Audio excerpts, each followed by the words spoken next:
Cashflow Diary Podcast, episode 505. Welcome to yet another exciting episode of the CashFlow Diary Podcast, the podcast that teaches you insider tips, tactics, and strategies for creating leverage streams of cash flow into your life. Learn from top-performing entrepreneurs, business owners, investors, and thought leaders from across the globe as they share their secrets to success. Like what you learn on this and other CashFlow Diary podcast episodes? Go to learninvestingnow.com and sign up to receive powerful tips and information that will help you succeed as an entrepreneur and investor. Now, here's your host, investor, entrepreneur, business owner, educator, speaker, author, and master facilitator of Robert Kiyosaki's cash flow game, Jay Massey. All right, ladies and gentlemen, welcome to another episode of the Cashflow Diary Podcast. I'm your host, Jay Massey, and I'm glad that you are here today because when it becomes a part of your mission, you and I, we're all out there trying to grow our cash flow in various different forms. Yes, a lot of you are using real estate. Yes, a lot of you are using business. Yes, we've got combinations, investments, all these things. And we spend a lot of time thinking about systems and strategy and processes and trying to make our businesses work as best as humanly possible. But occasionally, we can neglect the number one system that we must be taking care of. And of course, I know you're thinking, I'm going to talk about your body. Yes, because that's what we're going to talk about. Thinking about it. That engine that you and I rely upon each and every day. Think about it. Your brain generates those ideas. Your your hands start typing to make those notes. And then we do our best to communicate with our mouths, that mission, that vision. Well, you've got to make sure that what's going in also is in support of that mission. And I think today's guest is going to help you and I look at things in a completely different way. But most importantly, we'll be able to learn so much. He's got a new book on the way, 31-Day Food Revolution, Heal Your Body, Feel Great, and Transform Your World, which I'm kind of excited about because at the end of the day, I have learned, for myself intentionally that as I continue to try to go from, 7 to 8 figures, what ends up happening is I've got to find better ways to take better care of me in order to make sure that I last to see these goals happen. Now, with that being said, though, what I want you to do is I want you to pay attention to today's guest because he comes from an entrepreneurial family. In fact, I am going to say that you may have visited a store possibly 31 times or more because you have 31 different things or more that you can choose from his store. And some of you are probably catching the hint that I am of what store I might be talking about, but I'll let him share that because I'm kind of excited about it. But most importantly, we will be talking today to John Robbins. He is the co-founder and CEO of the 500,000 member Food Revolution Network. And you have to think about this. What kind of passion are we about to experience if you can dedicate yourself to attract 500,000 people along with you? I think we're going to learn a lot, and I hope you're ready for John Robbins. John, how you doing? I'm great. Thrilled to be with you, and this is fun. Yep. So I have to ask you, this being the first time that you're here, I have to ask you the same question I tend to ask everybody else the first time that they're here. You ready? I'm ready. All right. So I tend to look at today's entrepreneurs a lot like yesterday's superheroes. So, Batman, Robin, Wonder Woman, etc. Because I think entrepreneurs and superheroes have a ton of things in common. Chief among them, as a entrepreneur, occasionally I can envision myself, flying around town, using our products and services, saving our customers one sale at a time. And yes, I may be wearing a cape at that moment. Also, though, like a superhero, an entrepreneur has a beginning. So if you think of, say, Spider-Man for a moment, there was a time where he was just a kid going to school, doing his thing, taking some photos. And then, one day he gets bit by a spider, discovers that he's got a superhuman ability, and then has to choose. Am I going to use this for good or for evil? So my question to you is as follows. Before being the adjunct professor at Chapman University's Peace and Studies Department, before the co-authoring the book, with your dad, before even your new book, before, the Food Revolution Network, before everything everyone knows you about today, what we want to know is, who is Ocean Robbins? Oh my goodness. I think that's the $1 million question. Wouldn't we all like to know who we really are? It is. So I'll tell you, I was born in a log cabin in the middle of the woods to parents who were practicing yoga and meditation for several hours a day, and named their kid Ocean. And they actually almost named me Kale. And I'm really glad, to be honest with you, that they took the conservative route on this one and chose Ocean instead. But the reality is that we ate a lot of kale and a lot of organic whole foods from the garden.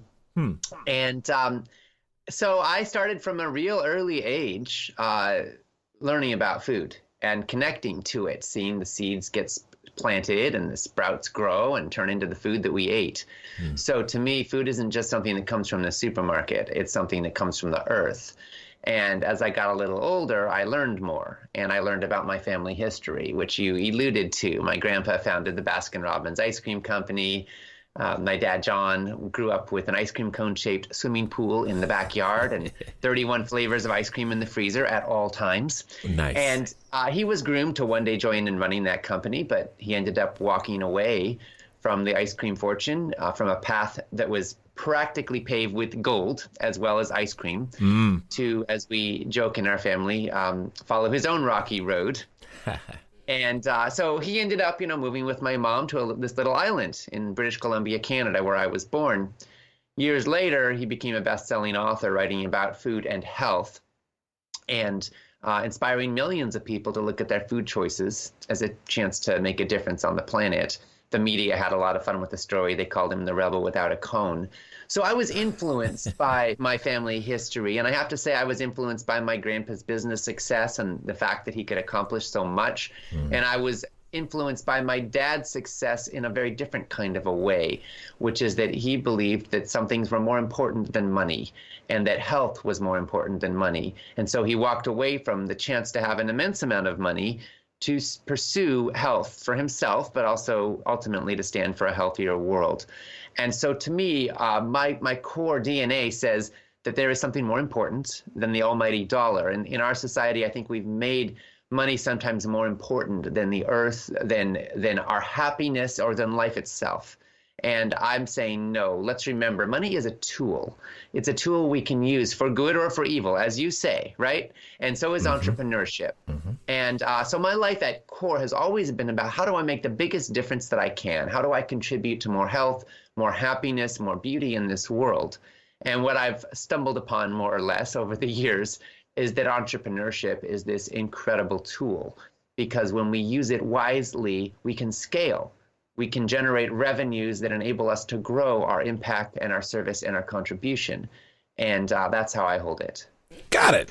Love it. Now, I have a question for you, because I'm listening to this, and I know that there's a number of entrepreneurs listening who feel passionate, because that's the thing that, like, listening to you, I can hear that you have a lot of passion behind what you do, which, again, most every entrepreneur must or should develop that passion at some time, because, as you say, we can't just chase the money, which is very true. But I have a question, though.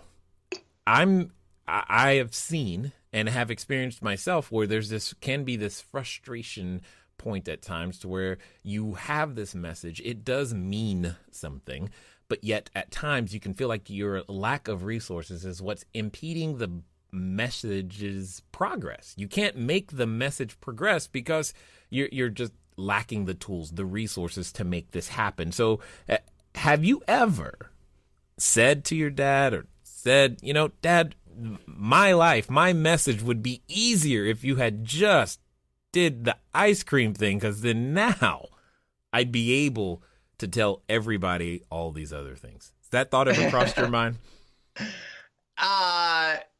Not really, because here's the thing. It actually, very practically in our case, just being specific here, my dad's choice to walk away from the ice cream fortune has opened so many doors, because people hear that and they're instantly like, wow, this family has some integrity. Like it says so clearly that he's not all about the money. I mean, he was on national television some years back with, a representative from the National Cattlemen's Beef Association. They were talking about food choices, and he was challenging in a pretty big way the industrialized factory farming system and its impact on the environment and our health.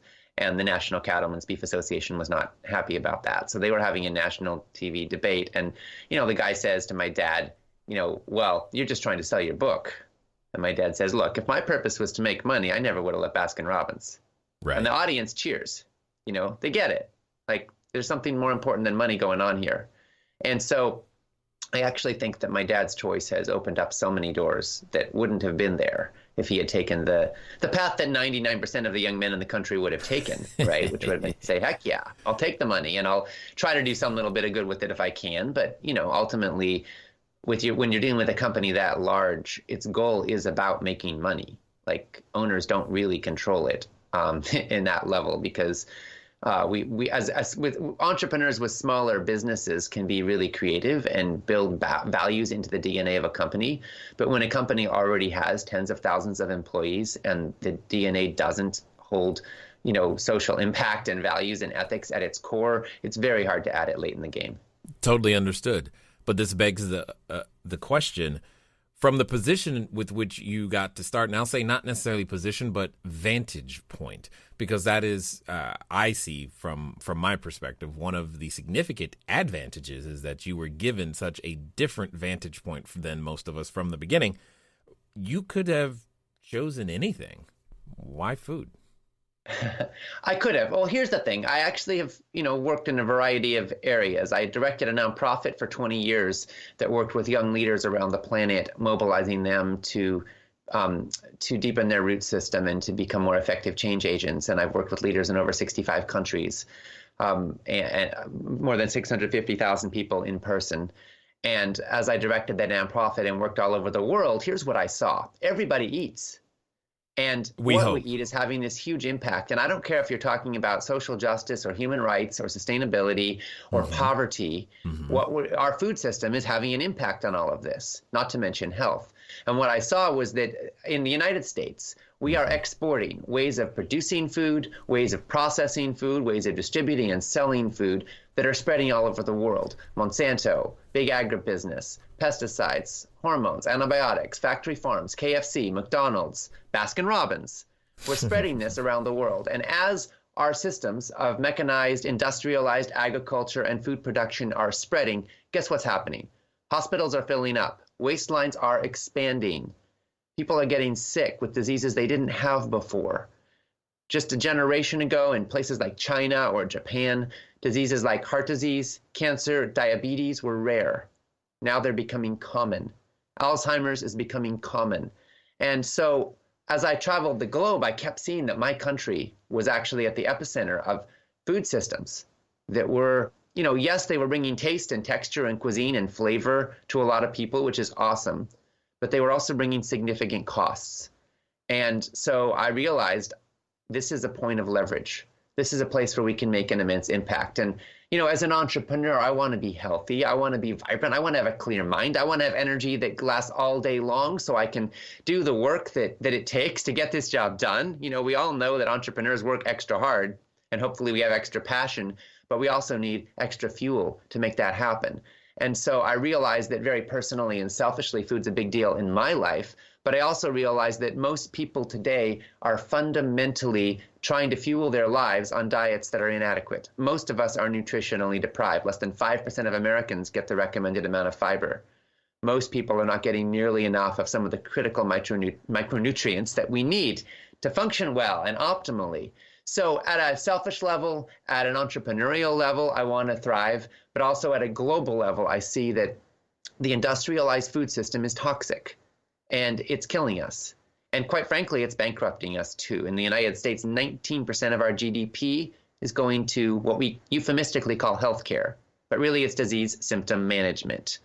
So I'm passionate about helping to turn all of this freaking mess around. and empowering every individual to live the food revolution in their lives. And as I've seen the impact, and I've seen the costs, and I've seen the benefits that we could get from a change, I just realized this is where I've got to focus my life. Whew, I love it. See, when you, and I hope everyone is hearing this. This is what it takes to make your business something more than just the place or way for you to eat and provide jobs. And yes, those things happen, but what you're hearing at the core is what you must feel. You may not feel this way about food, but you need to feel this way about whatever it is that you're out there doing. So I'm curious, Ocean, in this process of getting this started, what has been like the obstacle? I mean, how do you just wake up one day and go, you know what? I'm going to change food. And then people say what to you? Good luck. Can I still eat my hamburger? Yeah, right, exactly. I mean, yeah. So here's the thing, like food's super personal, right? It's very emotional. And sometimes I think that it would be easier to tell people to have sex change operations than to change their diets, you know? Wow. But because we get very attached to what's familiar. And so what I want to get clear out of the gate is I am not about depriving anybody of anything. I don't want to take away what gives you pleasure or what gives you joy. I want you to have more pleasure. And I titled my new book, 31-Day Food Revolution, because I'm trying to say, look, in 31 steps to health can give you more pleasure and more satisfaction, even the 31 flavors of ice cream. And this is all about how you get to have a life you love and a body you love and a body that's trim and fit and vibrant and that gives you energy and mental clarity all day long. This is all about how you can thrive, right? I am not about struggling and fighting to somehow make it through life, miserably. I want pleasure. But you know what? The food industry, the junk food industry, has done a really good job of marketing junk and convincing us that that it makes us happy. And there's no question, there's lots of pleasure in certain kinds of sugars and fats and processed foods and fried foods. They can be pleasant, no question about it. But there's not a lot of pleasure in not remembering the names of your loved ones because you have dementia. There's not a lot of pleasure in going through chemotherapy. And what I'm trying to say is that at the end of the day, the standard American diet leads to the standard American diseases, and that's sad. And we can do better. And so when we have true cost accounting, when we look at the real impact of our choices, then we realize in the long run, we're going to get more pleasure from food, loving foods that love us back. Agreed. Now, let me restate and take it from a different direction, though. Most of the time when someone wakes up with an idea of a place where we can make a change, we're like, okay, cool. I can, invent this small widget, or I can develop this kind of service, or they'll take that, an already existing idea and try to morph it into their own thing such that they can go out there, deliver a product or service to the public. What you're talking about is so huge and could take so long. Where does your ability to see this long-term vision and to delay the gratification of seeing progress come from? Hey guys, thanks for listening as always, and I'm glad that you continue to support with each and every download and subscription and share. One of the things that I want to ask you, though, is where are you listening to me from right now? I know some of you, maybe you're on a treadmill, maybe you're washing dishes, maybe you're walking that dog, and some of you are actually in a vehicle driving right now. One of the fun things that you can do, get some of your time back, is begin to living a car-free existence. But even then, it can be a little complicated. So one of the things that I want you to do is I want you to go over to Zipcar. Go to joinzipcar.com/CashFlowDiary. It's a way that I am able to still go get a car just for a few hours, very, very simply, so that if I have a lot of errands to run and sheets to drop off and running to the short-term rentals, or if I just want to go for a long trip up to LA and back, etc., I can rent a car for a very, very short period of time. And the cool part is I don't even have to pay for any gas. Again, go to joinzipcar.com/CashFlowDiary. Well, I think that when pain pushes and vision pulls. So a lot of people are motivated to make radical changes in their food choices because they are facing a diagnosis or a crisis. But sometimes by the time that comes, it's too late. My grandpa founded Baskin Robbins with his brother-in-law, Bert Baskin. Bert Baskin was one of the most successful entrepreneurs in American history. He had a family he loved. He had a career he loved. But he ended up dying of heart disease at the age of 54. By the time he was diagnosed, it was too late. His family lost him.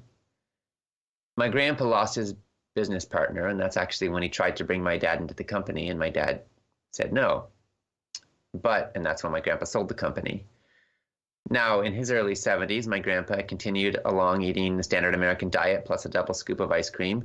And then in his early 70s, he was diagnosed with serious heart disease and type 2 diabetes and weight issues. And his doctors told him he didn't have long to live. And he ended up, facing, kind of being on death's door. And his doctor said, if you really want to live, you should read this book. And they gave him a copy of my dad's 1987 bestseller, Diet for New America. So my grandpa read it and changed his diet, and he got results, like predictable and dramatic results. He lost 30 pounds he needed to lose. He reversed all of his diabetes and blood and heart disease symptoms and got off of all of the medications he was taking and lived another 19 more vibrant, healthy years. And so we have seen in our family what happens when we follow the status quo, and we've seen what happens when we make a change. And my dad's uncle, Bert, didn't get a second chance. My grandpa did. But I'm definitely letting folks know that we need to recognize that if we go with the status quo, we know where it leads, predictably and consistently. But here's the thing, Jay. The benefits of healthy eating don't take 30 years to materialize. You can feel trimmer, more vibrant, more energetic, more clear, starting very, very quickly. I would say in 31 days or less. In fact, you can reap the benefits because, your body is kind of like a car engine. If you give it the wrong kind of fuel, it can still drive, but not as well. And then in the long run, you get breakdown. Things fall apart if you're giving it the wrong kind of fuel. But in the short run, your performance is optimized with optimal fuel. Well, and so you can really feel the benefits very quickly.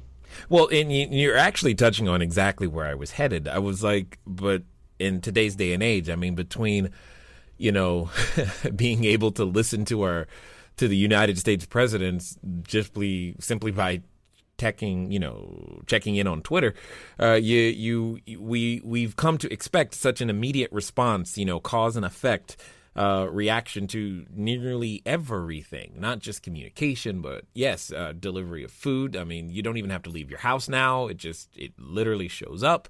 You can order it from an app.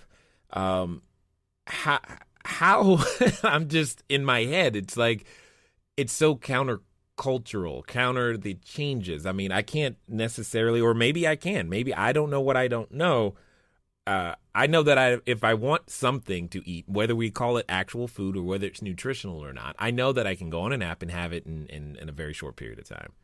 How does an entrepreneur cope with all of the demands that we've got to do and still be able to try to practice some of these things without having just food prep and all of this take over their lives, because it's so much quote unquote easier. The path of least resistance is to grab what's right there, my friend. Absolutely, it is. Well, here's the thing. At the end of the day, what defines your choices and your health outcomes isn't what you do when you have a peak moment of passion and creativity. It's your habits. It's what you do day in and day out. It's what you do when you're tired, when you're worn out, when you're stressed, when you're not thinking. That is actually your norm. That's what kind of defines your choices in many cases, and your impact and your results. So the key is to set habits up that get you on the right foot, that get you on the right track. Water, when it rains, goes in gullies and grooves. Mm-hmm. And over time, those become deeper, and they can become creeks, and they can become riverbeds. Mm-hmm. But they all start out with just a trickle flowing along where it's lowest, where there's the path of least resistance. So the key with your willpower is not to try to get out there every time there's a storm and push the water where you want it to go. The key is to dig some trenches and to get the water flowing where you want it, so that when it rains, the water goes where you want it to go. So getting very practical here, this means stocking your fridge with the right kinds of foods. It means finding some recipes you like. It means setting up some habits and patterns that serve you. It means getting rid of the bad stuff, the worst offenders, and making other choices. It means planning ahead. So maybe on the weekend, you cook up some big pots of things, so you've got them in the freezer or the fridge, so you got 4 meals at once ready to go during the week, already prepared for you. It means prepping so that when you're stressed out and exhausted and tired and don't have time to think, your path of least resistance is a healthy one. I like that. It makes a lot of sense because if you can do that, or when you do that ahead of time, I mean, when we do that with our, business choices, whether it be prospecting or, hiring that next person, we can set up, boundaries that guide us towards the thing that we actually wanted in the first place. But here's a question, though. What happens again, we have the situation where we'll say the marketing machine, I mean, is not necessarily supportive of your vision. That's going to be, I mean, I'm just looking at the things that are hard to overcome. And Sure. It's just the messages that we receive on a daily basis. There's not a 31-day food revolution commercial yet. I'm just saying, help a brother out. Well, not yet. No, here's the thing, Jay. The way I look at it, Food 1.0 is about survival. If you can get enough Yes. calories to fill your belly and carry on for another day, that's success. And for most of human history, that's been where we've been. And for some people, Sure. that's still where we are. Food 2.0 is about commerce. The central organizing principle is the buying and selling of goods. And in Food 2.0, we have an incredible array of tastes and texture and cuisine and flavor. You can get food from 10,000 miles away, at your local grocery store. And Food 2.0 is, has brought us tasty experiences and abundance of opportunity. But unfortunately, it's morally bankrupt. It's value neutral. And it's brought us food that's killing us, which is why I think it's time to move to Food 3.0, where we make health the central organizing principle of our food system, health for our bodies and health for our planet. And there are plenty of healthy profits in Food 3.0. It's just that they come from healthy food. Okay, well now, hold on. You hit something right there, because, and maybe I'm shopping at the wrong place, but places like, we'll call them Whole Foods, have been nicknamed Whole Paycheck for a reason. Yep. And there seems to be this disparity between the price of something and its health. It's almost as if, unless you earn enough money, you're just going to, you have no choice but to choose the unhealthy option. Well, the health food industry has, for the most part, catered to where the money is at, which is the elite, relatively privileged consumer who can afford to pay extra. Mm-hmm. And that's where the money's been for this industry. And that leaves companies like, Nestle and all the big food brands catering to, quite frankly, the masses who can't afford to spend their whole paycheck on Whole Foods. Right. But what we are, here's the reality. You don't have to spend an arm and a leg. That's where the market's at right now. But, it's not that expensive to eat, legumes or quinoa or brown rice, or to eat, cabbage, carrots, onions, even kale. When you look at the nutrient value of these foods and what they actually give you, the average American is eating about 600 calories a day that they don't need, in fact, that are excessive. So no wonder most of us have spare tires around the middle, because we're eating way more than we need. So that if you want to save money on food, then the first place to start is by not eating food you don't need, by cutting out the excess calories. And the processed food industry is addicting us to eating more than we need. Just bet you can't eat just one is more than a clever marketing slogan. It's actually laying down the gauntlet. It's declaring very directly what the interests are of the processed food industry, which is to hook us on a lifetime of addiction to their products. Now, some of us like the feeling of being addicted because it's pleasurable. We love the feeling of satiation. But like a drug, it gives short-term pleasure, and there's a long-term cost. So cutting out those 600 excess calories a day is a great way to save some money. Number two, we can stop eating the hyper-processed foods. We actually pay extra for some amounts of hyper-processing. If you're trying to save money, you probably want to eat out at restaurants less because you pay a real premium for folks to do it for you. And then you want to plan ahead and base your life around the whole staples. Now, here's the thing. Obviously, people hear about legumes and cabbage and carrots and onions and quinoa, and they're like, well, that sounds very nice, but boy, is that boring, you know? And so you've got to learn how to, number one, change your taste buds to cultivate an enjoyment of real, healthy, wholesome food, but also learn how to prepare it in ways that you like. And I think one of the greatest hidden missing ingredients in the American diet style is spices. You know, we tend to season our food with sugar, salt, and fat rather than with the spices that have characterized ethnic cuisines around the world. But there are so many savory spices and sweet spices and fabulous spices that are really healthy and nourishing for us. And they also add flavor. And if you learn to use them right, they become your friend. Now, this is a journey. Don't get me wrong. It's absolutely a journey. We just have to look at what is the cost of the status quo. Once we realize it's unacceptable, we become willing to develop some new habits, even if they do take a little bit of work. But in the long run, you can absolutely thrive abundantly without spending your whole paycheck on Whole Foods. Yeah. Well, I think there's a number of people who are probably already resonating with that message and are just glad that, Food Revolution Network is out there saying that same thing. But I'm curious, as a CEO, one of the biggest things that we've got to do is we've got to have a very clear, precise, accurate vision that we can also communicate well. And we've heard you communicate that vision well. So I'm actually now just curious from a structure perspective, you guys have any trouble at all attracting talent? Because I'm guessing not. No, we don't have a hard time finding good people. Anytime we open a job in our company, we have 500 or more applications within a week. Right. So, I think there is no shortage of people who would like to make a living doing something good, doing something that matters in the world. Obviously, attracting the right talent is a challenge everybody faces, because just because there's a lot of people interested doesn't mean they're the perfect people for our unique niche. And because we're a growing company, we also struggle sometimes with, how much is it appropriate to pay people? Right. Because we don't want to cost ourselves out of existence because we create so much overhead. Right. And at the same time, we want to have top-notch people. And to some extent, our team members will take kind of a discount, if you will, because they want to do something good that matters. But at the end of the day, we want to feel like we're able to pay relatively competitive market rates to have great people. So that's a question we struggle with. And, we want to stay solvent, and we want to stay able to invest in our future and grow and bring in the talent that we need. So I think every company, as it grows and brings in new people, has to wrestle with those questions. But at the end of the day, no, we don't find it hard to find people who want to work for us. I'll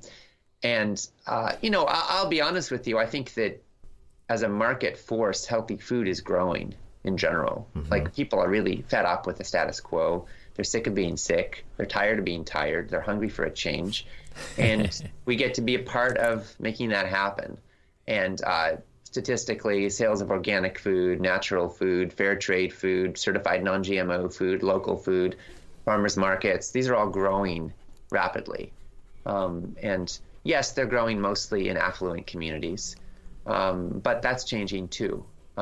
There's now programs that are getting food stamps, double value for fruits and vegetables. And there are 500,000 Americans that are taking advantage of that right now. And we're seeing remarkable studies. They eat more fruits and vegetables when that gets implemented in their community. And that can lead to long-term health outcomes for some of the poorest people in the nation. And I think that's incredibly important for us as a society. Wow. I like that. Now, I'm just curious because you said a bunch of phrases that I was familiar with, but then you said something I had never heard before. What's fair trade food? I've never heard of that. Okay. That one's... So here's the thing. Around the world, a lot of people are growing food. Yeah. In the United States, we have farm owners, and then we have farm workers. Okay. And In many cases, a lot of our food is grown on very, very large industrialized farms, and migrant farm workers are brought in to pick the tomatoes and the strawberries and plant the seeds, and whatever can't be done by a machine is done by hand labor. Around the world, a lot of the food is grown in very small scale farms where the farmers and the farm workers are the same people, and often they're the same families.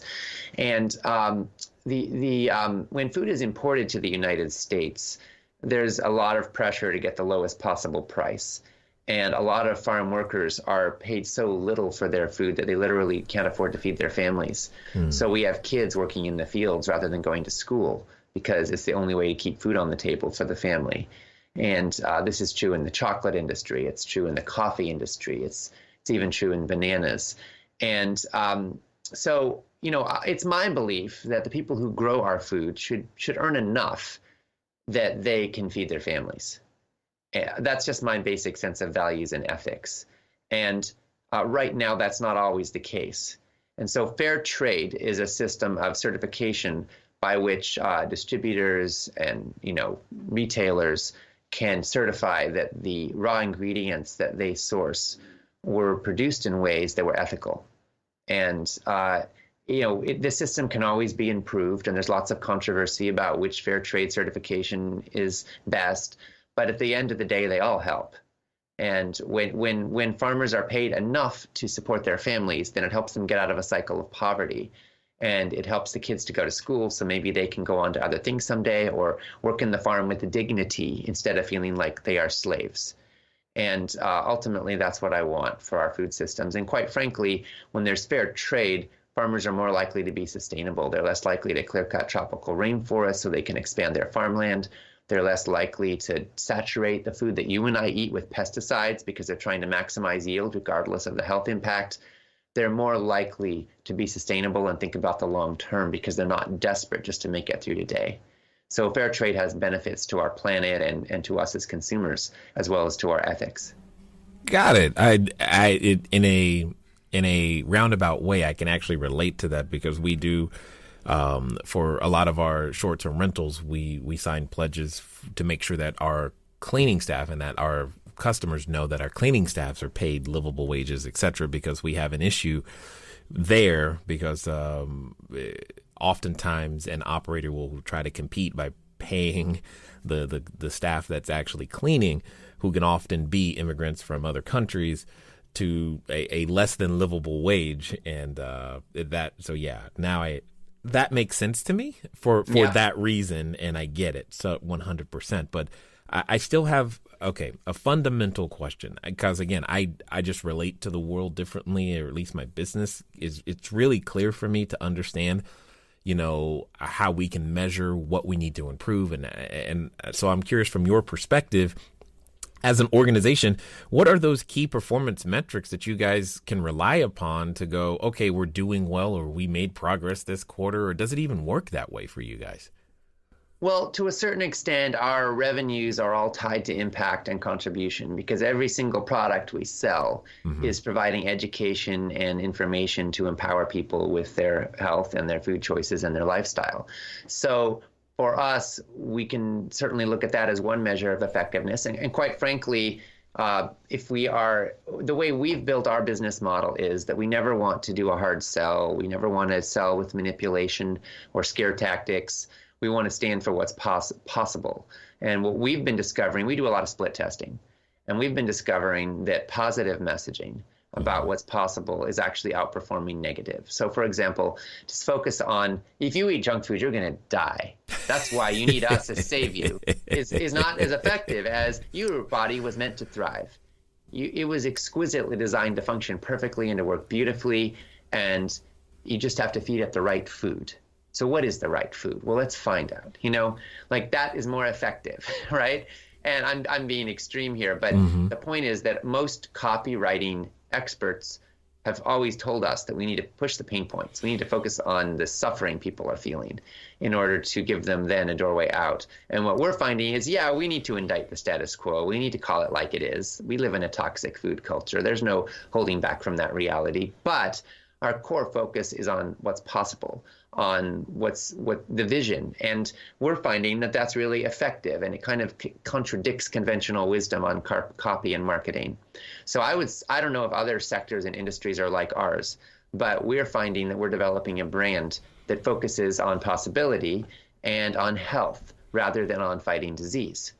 And my suggestion is that that for every business owner to look at what is your vision, what is your big why, what is your yes, what is your stand, what are you working towards, and as much as possible try to bring congruency with that and focus on that. What is your service? What gap are you filling? What niche are you responding to? And for us, our revenues are tied to that. And if we are effective in our marketing, and we're effective in our copy, and we're effective in the value we're adding, then people are going to like it and want more. And that's going to be good for our so-called bottom line.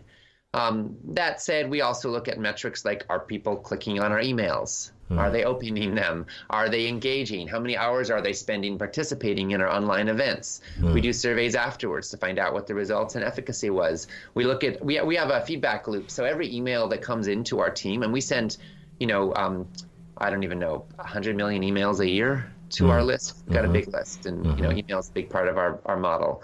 And people write back, obviously, frequently, and we respond to all of the messages that come back, and we track it.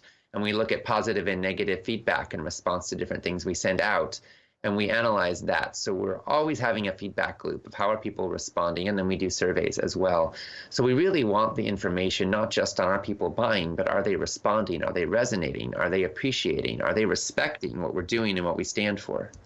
Yeah, I like it. I like what you guys got going on, how you're going about it, and the way that you're making it a sustainable cause to continually champion, because you've got a long road ahead, that's for sure, and you're fighting some of the most major industries on the planet.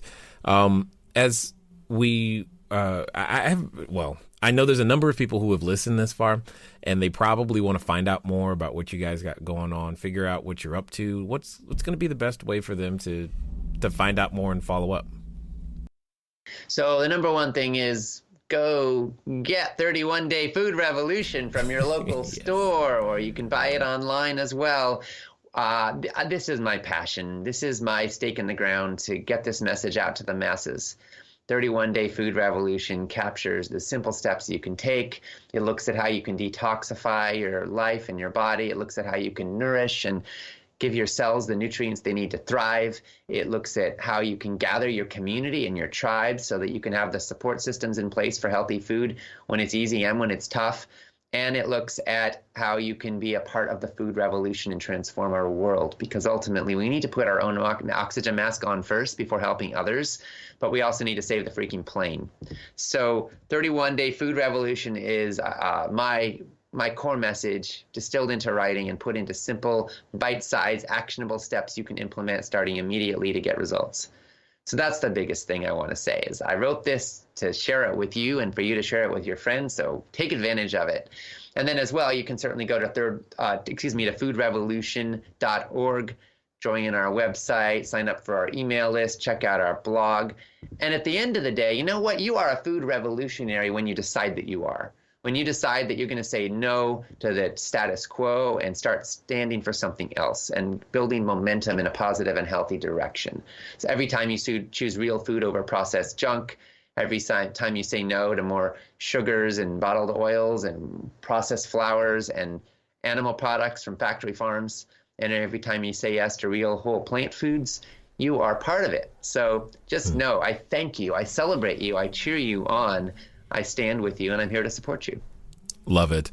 Now, as we wind down, I've got a final question for you that I think will be interesting to hear your perspective on. Because there's a number of individuals who are at various stages that are listening. And one of those individuals is like they're standing in what I like to call the superhero outfit store. They're like, yeah, I'm going to go do this thing. I got my cause too. Ocean's not the only one. I'm going to make something happen too. And they've gathered some inspiration from listening. And in fact, they're ready to go make it happen. They're standing at what I like to call the precipice of decision. And like I know, Ocean, that there are times where we reach these moments of decision where when we get there, we also have a companion, and that companion comes in the form of a voice. And it's a voice that often reminds us of, well, how it won't work, and who are you, and what on earth do you think you're doing, and why are you trying to go up against these big guys? Don't you just go get a job? I mean, all of those things. And for some people, they're actually related to that voice. So my question to you is as follows. Let's pretend that this time they're going to do something different. They're going to go out there, they're going to make it happen, and they're going to follow through. They're going to do exactly what you say, and they're going to do so in the next 24 to 48 hours. So, that being the case, what should they do? Well, I think that, number one, we can't make the perfect into the enemy of the good. So don't try to do everything at once. Commit to do something. So when it comes to food, look at your life, look at where your food choices are and are not in integrity with your values, with what you really want for your life. And then commit to a step you can take to bridge the gap between where you are and where you want to be. Maybe it's throwing out the potato chips, or getting rid of something else, or giving it away to friends. Maybe it's starting to use a shopping list and putting some healthy things on that shopping list. Maybe it's finding one recipe for something healthy that you can make for breakfast, and you make it the night before so it's ready to go in the morning when you need it, and you can just pop out to work. Maybe it's starting to bring your own lunch, or maybe bringing your own lunch tomorrow. Maybe it's calling up a friend and asking if you can pool meal preparation. Like, hey, I'll make lunch for you tomorrow, you make lunch for me the next day. You know, whatever it is, think of a step you can take, an action you can take that will get you momentum in a positive direction. And then do it. And then keep going and keep building from there. Because it isn't about some new diet fad. It's about creating the habits and the conditions that set you up for success. And that's one step at a time. Well Take said. a step. I love that. That has to be like the perfect transition for almost anyone and everyone listening. And I definitely appreciate, again, when you're brave enough to champion a cause, entrepreneurs that are, like Ocean, when you're out there and you're doing it, sir, I love that. And you're putting your time, the most valuable thing that you've got, behind it to make that happen. I think it's great, as even more so when you're the quote unquote underdog, not the popular kid in class, because you're preaching a message that, like you said, a lot of people don't want to hear it, but that doesn't mean it's not true or it's not worthwhile.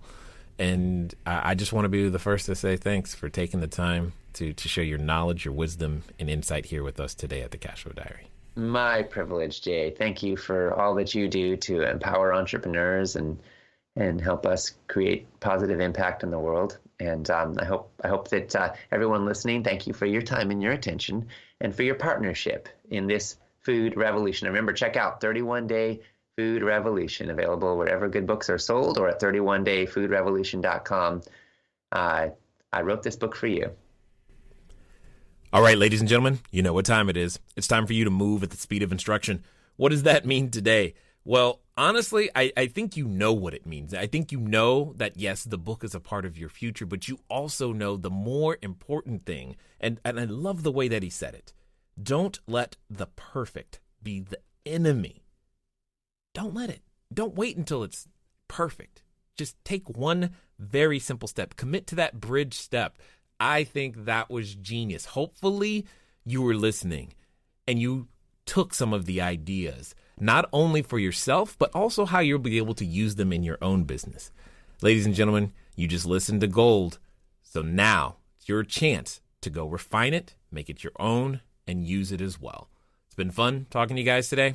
I look forward to talking to you soon. Until next time.